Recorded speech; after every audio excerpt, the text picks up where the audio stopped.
Black.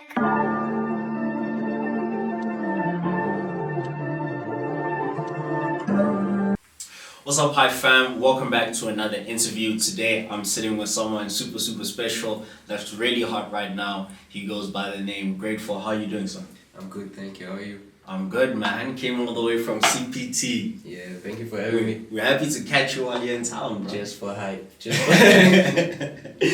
Yeah, man. So I remember the first time we met was the first time I interacted with you was last year at Cotton Fest, actually.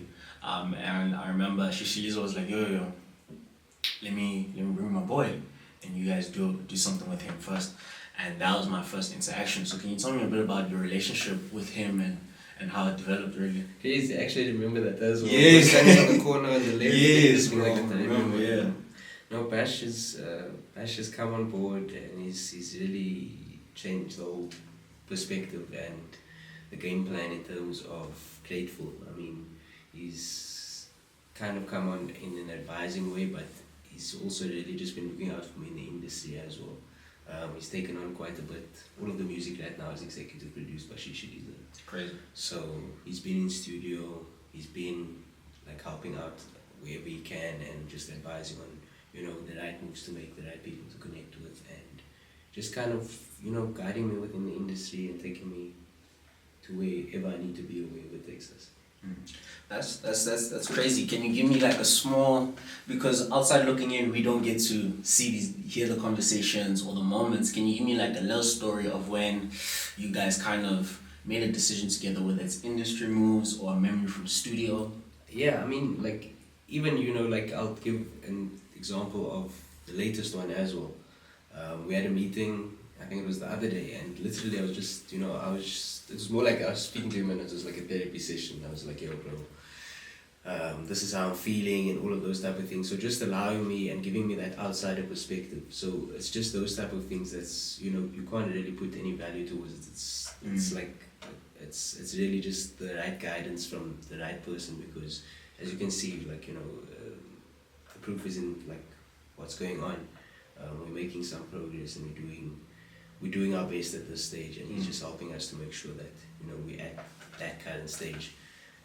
The latest one as well, we were in studio, we did a studio camp as well with Pretty Ugly, Kylie Nash, Hook, BZM. He was the one that brought everybody together. Cool. So he was responsible for bringing us all together, putting us in the booth. And, yeah. Was that when you guys made Gimmicks? Yeah, so we made Gimmicks. Oh, great! So you had an in-studio experience with them. For sure. Yeah. Amazing. What was the session like? It was dope. It was dope. Gimmicks actually happened at 5 o'clock in the morning. It happened at 5 o'clock in the morning, and it was like, I think, the third or fourth track that we made. And yeah, we came back and we were like, yo, let's make this. Bash literally went to Oak, he was like, this is what we're gonna make. And then Oak went on to it, Nash also hopped on, BZM was there with the loops.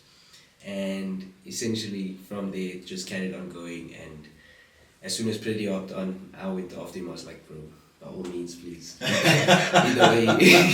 Either way, bro.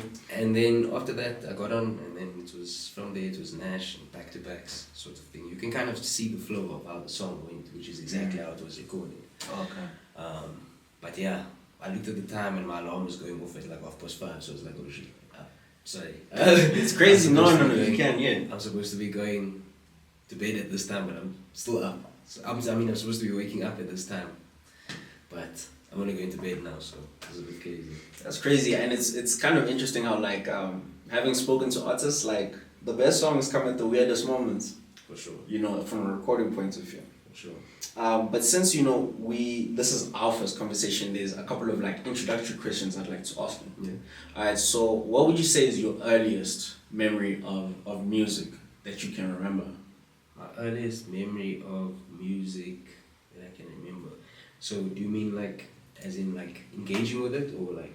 Yeah, engaging with it. I remember when I was like 5, Mandoza was my favorite artist, Okay. and Gr8ful was my jam. Okay. So what was your earliest memory of interacting with music where you're like, yo, I like music? Yeah, I think my mom used to use this like a lullaby. And it's, I'm not talking about like Twinkle Twinkle and all those type of things. I'm talking about like Dilemma. by Nelly. Yeah. Yeah, when I was like, I think I was about like 4 or 5. We used to go down the block, and she used to play the song just to put me to sleep, and that was my lullaby. That was my twinkle twinkle. Hey, you had the lit twinkle twinkle, bro. Yeah. So who were some of the people that really inspired you, or people that you listened to rather, when you were growing up? I mean, I was, like I said, you know, I grew up in a lot of old school. My mom was very R&B. My dad was hip hop. So I got both sides of it, and I think that kind of comes out within my music. Absolutely. So you'll hear sometimes, like, I'll be rapping, but at the same time there'll be like a certain flow, melodic, whatever I go into. So there's a lot of, you know, Biggie, Tupac, Snoop Dogg, 50 Cent, those type of things. And then my mom's side, it was like Ashanti, it was Lauryn Hill, it was, Nelly as well. So like a lot of R&B from my mom, and then old school from my dad. So that's kind of what I grew up on. No, that makes perfect sense, bro. Because I've been listening to your whole catalog. I even went back to 2021, and you still have that sort of melodic flow to your music. That's something that's very prevalent. I think that's like the one differentiating factor that I've noticed from you as an artist. To be like, okay, if I want someone who's gonna rap but very skilled in melodies, I can reach for your music, which is dope. So you recently released a single pack, Soul Fire. 2 different tracks, a bit more on the melodic side this time than the rap side. Can you tell me about your willingness to drop singles? Because you do, you know, you're pretty consistent on the single front, and Soul Fire in particular. Yeah, so Soul Fire was actually made, and with My Season that we dropped earlier this year. Yeah. Soul Fire, My Season this time. This is all songs that's been in the vault, so it's like, it's nothing new, like, it's just sounds that we decided, okay, you know, like, it's time to start letting these things out. Not only because they're sitting there and they're good songs, but also just to display diversity, you know, give people something different all the time. And Soul Fire was actually Soul Fire, and this time was 2 of the songs that came out of the first studio camp that I had with Shishiliza, Herc, and Baby Sun. Baby Sun was there as well. I think that was in late 2022. So releasing those songs throughout the year, and you know, just as you said, remaining consistent is obviously one of the goals for this year. Just being more consistent with these releases of singles and stuff like that. For now, we just decided, okay, you know, it's time to let it go and let it fester. Let's create something new as well while we're releasing these things. So there's definitely more stuff to come, new stuff, old stuff. We're just putting it all out there at this point. Dope. Love an artist that releases music from the vault, man. Butterfree music. So, speaking of versatility, that's one thing I experienced in listening to your catalog. I don't think there's one actual sound that I can closely associate you with. You know, so from a creative point of view, what do you credit your versatility to? I don't know about that. I'm still trying to figure it out at this stage, like where it really comes from. I think, you know, like I said, it's a lot got to do with the background, and what I used to listen to, what I'm influenced by now. I think, you know, when I get on something, it's not. I like how I sound when I'm being melodic. Okay. Like, it's also from my perspective as well, and I like challenging myself to be melodic and be writing down bars. Yeah. For me, that's just something that I enjoy doing in this current stage. In the future, I don't know where it might take me, but for now, it's what I'm enjoying the most. So it's what I'm doing, and it seems like some people also resonating with it. So Definitely. The chorus on Gimmicks is mad catchy. Yeah. It's mad catchy. So from a versatility point of view, again, I think introducing versatile artists is something that's quite tricky because you never know where to go. So if I were to introduce someone to your music, which song would you want me to play them first and why? Sorry about that. I actually like that question. My favorite, and still my favorite, is the one that we released last year, which is Cream featuring Flo Jones. Yeah, Flo Jones. but it's in between with Gimmicks as well. Gimmicks is the new contender as well. It's just like pushing up. So I'd say it's in between those two. Either one, I can't really make a choice, but either one of those, definitely I would say put it in there. Yeah, and the reason why. The hardest. Yeah, no, though, because I was recommending your music to someone else, and my favorite song from you is My Season. Okay. That's like, I mean, I listened to that and I was like, yeah, this is my ish. Like I remember even when I was writing about it on the site, man, the excitement I had. Musically, it's really dope. You know, and then I was I know it's crazy, you know what I mean? So back to Gimmicks, you produced a really beautiful set of visuals for the song. Can you tell me a bit about the direction that went into the song, because it's really up there quality wise? Thank you. Yeah, shout out to By Some Idiot. He was the director of the project. Shout out to the crew. They pulled long hours, they did a lot of work to kind of put the set together, and they basically came up with a treatment plan. I was completely happy with it. They had a storyline, they had the theme, they told us what to wear, so it was I can't even take credit for it and say, oh, I wanted to do this, I wanted to do that. I looked at it and I was like, okay, if there was something I wanted to change, I would have said it, but I looked at it and I was like, okay, I'm fine with it. Bash was like, this is hard, so we made the decision to just leave it in their hands and let them take care of it. So, and they, like you said, they came out with a hard product. So yeah, no, the product was crazy, you know. And there's this, there's a bit of a weird narrative with SA artists or SA hip hop artists in particular. People are always like, we don't go hard with the visuals, and I'm like, maybe just not tapping in, because there's crazy quality coming out. Seeing as you're an artist from Cape Town, can you tell me a bit about the scene in Cape Town, the hip hop scene in particular? Yeah.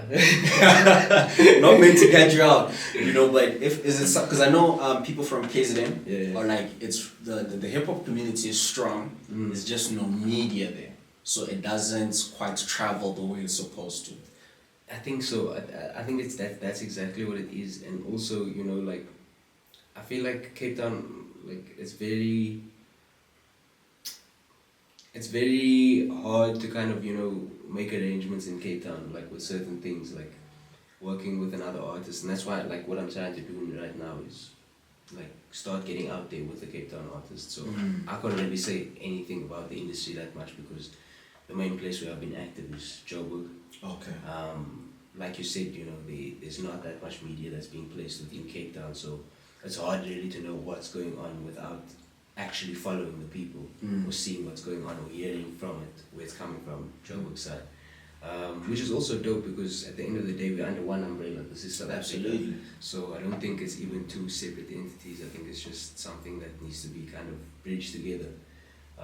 But the scene in Cape Town, essentially, I mean, it's dope. There's some dope events going on. You know, there's some clubs that are also pushing towards more hip hop artists and providing a space for them. There's certain events that's pushing the culture as well. I know in the Afrikaans rap scene, I'm personally not that tapped into it, but from what I'm seeing right now, Cape Town is going crazy. So I think there's definitely that support system. It's just in terms of the media and how to get it out there towards the right people, I don't think it's really there yet. But also, I'm not in media, so who am I to say? So fair enough. So just out of curiosity then, how long have you been pushing from the Joburg side? I think consistently now, it's only been since the start of 2020. When did I drop Creep? Last year. It was last year. Yeah, last year. Yeah, I think it's been like one full year. 1 full year. Yeah, that we've been pushing now for Johannesburg. Yeah. And how do you find like the overall tempo and the speed of things here? Oh, I love it. You love it, I have to say, I do love it. Yeah. Like, genuinely, I'm somebody that's like, my mind works like 24/7. It's like, it works a lot.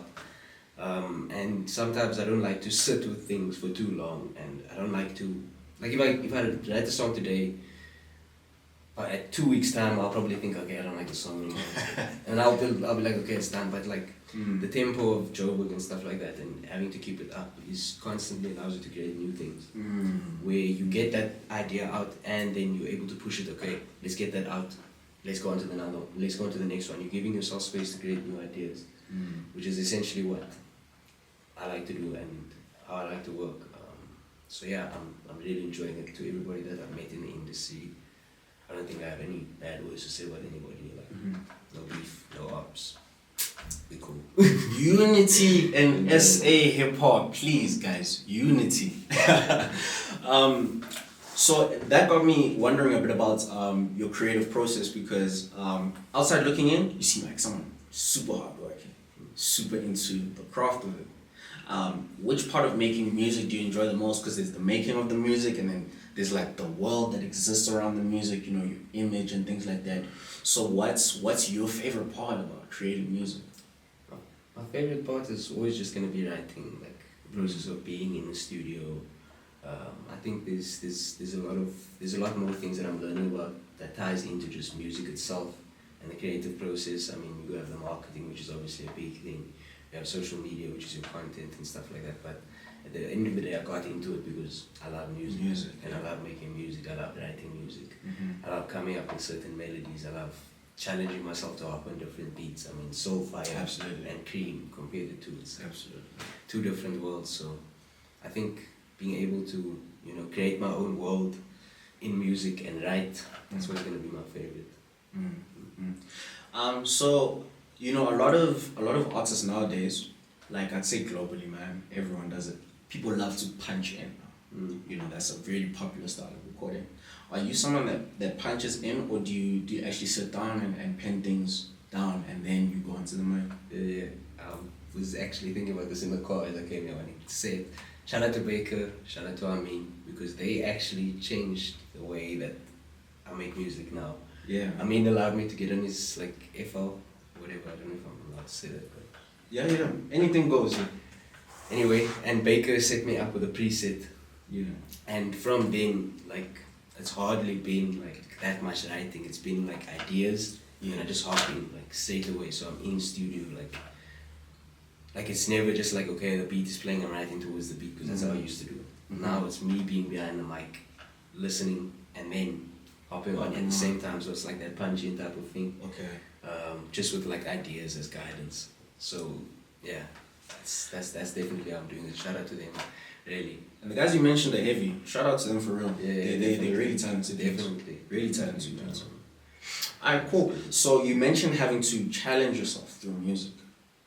What would you say is the most challenging sound that you've had to execute thus far? That you were like, okay, man, I want to do this at a high level. I've never done it before, but I'm going to kill it now. I think that's every sound. That's me with everything. Like, you know, I think that's everybody, to be honest with you. Like, I mean, once you get good at something, you're gonna challenge yourself to do the next thing.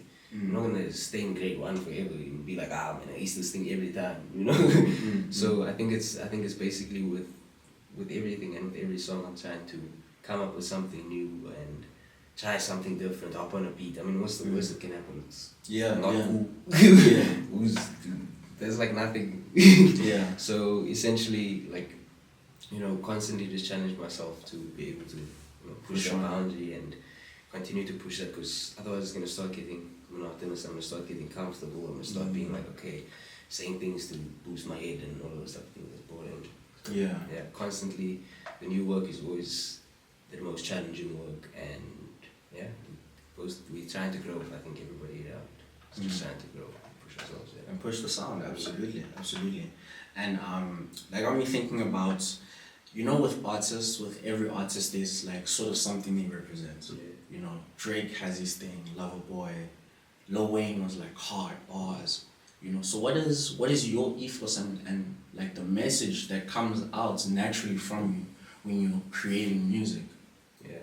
So I mean, for me personally, I mean, all of those things, like you said, some people it's Loverboy, some people it's like, you know, I want to be the greatest of all time, and all, like there's all of these different things. But for me personally, it's like and I only like discovered this recently, like all of my answers and stuff to why my name is Gr8ful and stuff like that. I could never like pinpoint it to something. I think I'm getting a little bit closer now. Still not there yet, but I'll get closer. The main thing is like, I think I'm the greatest version of myself. I don't know, take it how you want, but I think it's gonna, like, you know, the greatest version of myself comes from gratitude. Okay. So when I'm grateful and being able to recognize the blessings around me, even the challenges around me as a blessing, is when I'm at my greatest, or when I'm reaching to get to that stage.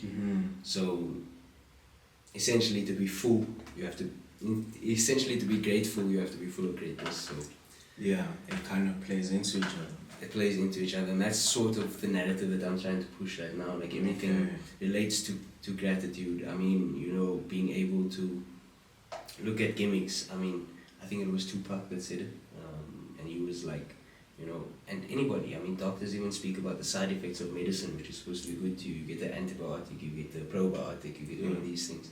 So with Gimmicks, it's not necessarily directly. It's essentially the side effects of what happens without gratitude. Okay. You start to become a gimmick yourself. You start to talk like, oh, I'm this, I'm that, and like you know, like, man, I'm the biggest. You know, like, bro, I'm literally just starting. Imagine that, go and say these type of things, like it's a lie. Like, you know, oh, I'm doing this, I'm making this amount, or I'm pushing this weights in the gym. I got this car, or I got that car, whatever. You're trying to push, whatever type of narrative you're trying to push, essentially you're blocking your own blessings by saying, well, I don't know about blocking, but you know, you discrediting your blessings that you have by trying to say that you are something that you're not. Yeah. So essentially that's not being able to recognize gratitude and just kind of going in the other way and saying, okay, I'm not this type of person, but let me act like it. Okay, yeah, as if they're playing a role, but it's not really them. Exactly. So gratitude is always going to be something that I'm pushing, forever grateful. It's always going to be something that, the tool that I'm trying to use in myself. I'd never like to be remembered by something that I'm speaking, but rather as a demonstration, as an example. Okay. So that I'm trying to put upon myself. I don't think I'm perfect at it. Like I said, there's times when I have to hop into a call where it's a safe space and I have to be like, yo, I'm feeling like this. But luckily, I'm able to recognize, okay, there's the right people in my corner. I'm grateful to have them in my corner. Yeah. A space of gratitude of where you're able to say, okay, look, I'm not feeling like this. I'm actually feeling like I'm stuck at the moment. And they're able to be like, okay, let me put this into perspective for you. And you can trust that vision, you can trust that perspective, you can trust where it's going and everybody's interest in towards building the brand. So essentially, yeah, I can go on. It's your moment, bro. This is your moment to really speak on, you know, what's really on your mind. So we love, even if you ramble, we're here for it. I always say, if an interview is good, well, if I know I'm doing an okay job at an interview, as if the artist talks more than me, for sure, then I know that, we're in the right place. Yeah. And he's doing a really good job, eh? I came off a flight at 4 o'clock in the morning. I was up at 4 o'clock in the morning, 6 a.m. flight. He's doing a really good job. He's getting the energy going. Keeping up, man. So yeah, shout out, my bro. And thank you for pushing, like, to you as well. Like, I think I've seen 6 articles now, 7 articles. So thank you for all the support that you're not only giving to me, but to everybody else. But from my behalf, I have to say, we're grateful. And crazy, bro. No, I appreciate that. Yeah. Appreciate that a lot.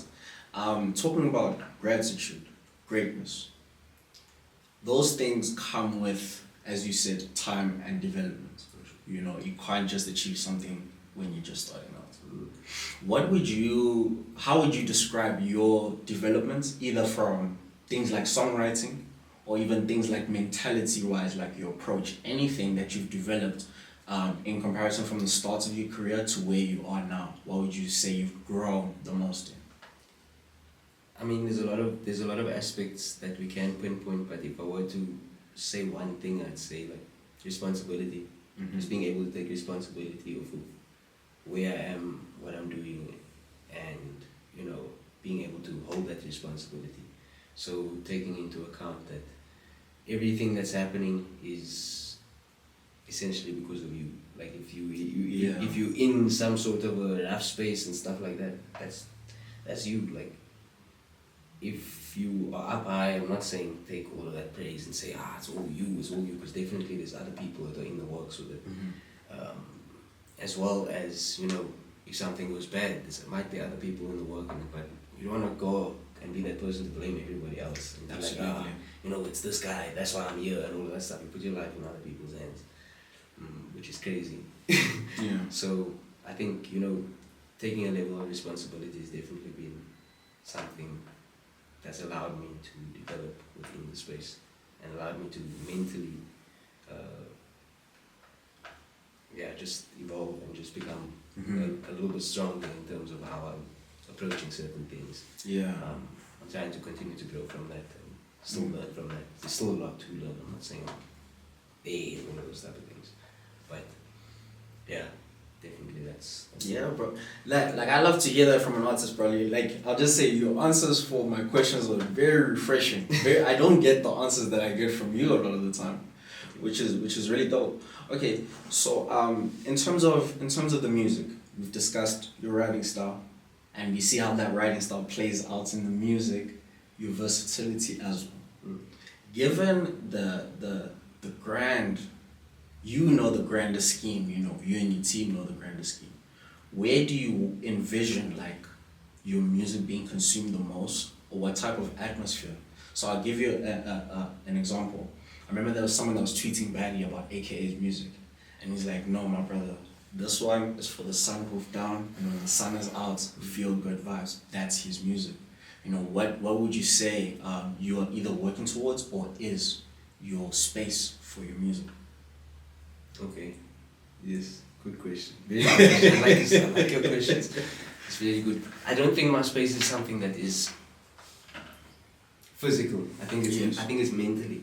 Okay. Like a lot of the times, like before I even get onto the mic, I make sure that, because you're gonna be saying something, next thing a million people are gonna be listening to it. Imagine I get on the mic and like I'm in a bad space and like I'm starting to rap and I'm feeling this negativity inside of myself, and I start putting it out into the mic. Yeah. How many other people are gonna start feeling it? Like exactly the same thing. Yeah, it's kind of like you passing on emotion. So I'm trying my best at this stage to wait a little bit before I'm stepping onto the mic and get into that space. And essentially the place where I'd like for people it's a mental space. So being able to identify and be able to be like, okay, I'm maybe not where I want to be, and I want to be better. I don't want to be here and be like, okay, it's okay, I'm fine here, like this is okay and all of those stuff. Like, yes, be grateful, but don't be like satisfied and be like settling in terms of like, this is where I need to stay, this is just meant for me, like all of those type of things. No, like believe that you are destined for greatness, believe that you can achieve great things. Like, it can happen to anybody, it can happen to any one of us. It can't happen to anybody also. Yeah. You know what I mean? It's something that you have to work towards, and that's sort of where I'd like for the people to be listening to it. I'd like for them to listen to it and go to a space where they meet the best version of themselves. So they can interact with that best version and say, okay, that's what I want to be. That's what I want to be. That is a great ethos to have in music. That is crazy. That's crazy because a lot of artists create music from the opposite way. They're like, music, I write as if I'm my own therapist, and I put out everything that maybe is not so great. So sometimes it's feel good, sometimes it's not great. But for you to actively say that I take a moment to pause before I speak stuff into the world, that's an insane way to look at like the power of music. All right, so I have one final question for you. Given that we've spoken about that, when it's all said and done, man, when you have finally reached your level of greatness that you envision for yourself, what do you want to be remembered for? We will see. We will see. I like that answer. Very, very much on point with your thinking. You're like, we'll see when I get there. Got a long way to go. Just to think about the end is gonna make me tired. No, I feel you, brother. Thank you so much for your time and for this interview and locking in with me. I'm very much excited for what you got going on for the rest of the year. I was scared to ask What are the plans for the year? Just in case, you know, you're still at the strat stage. We can talk about it. We can talk, 100%, yeah. what new do you have on the way? I mean, you know, definitely, like I said, we're trying to drop more music this year. Like, every day we're just trying to beat ourselves from yesterday. Like, yesterday must be jealous of today every time. So the last single must be jealous of the next single. And I think that's what we're trying to do this year. We're just trying to be consistent, trying to become better, not only within music but all around. Trying to grow in terms of myself and within the fan base, trying to get the word out, thanks to people and hype for really putting people like us on and giving us the opportunity to be able to spread, you know, the fan base and reach out to different people.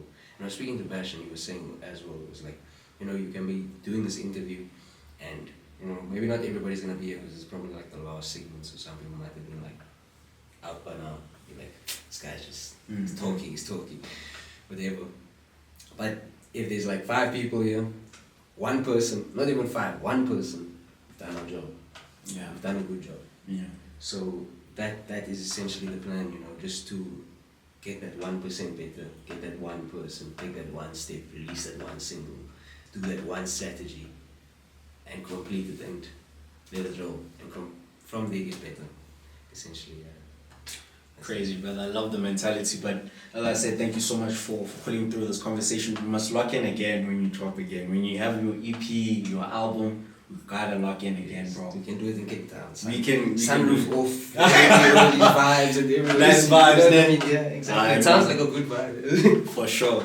Alright, Hype Fam, that's all we have for you from Gr8ful for now. Till next time, take it easy.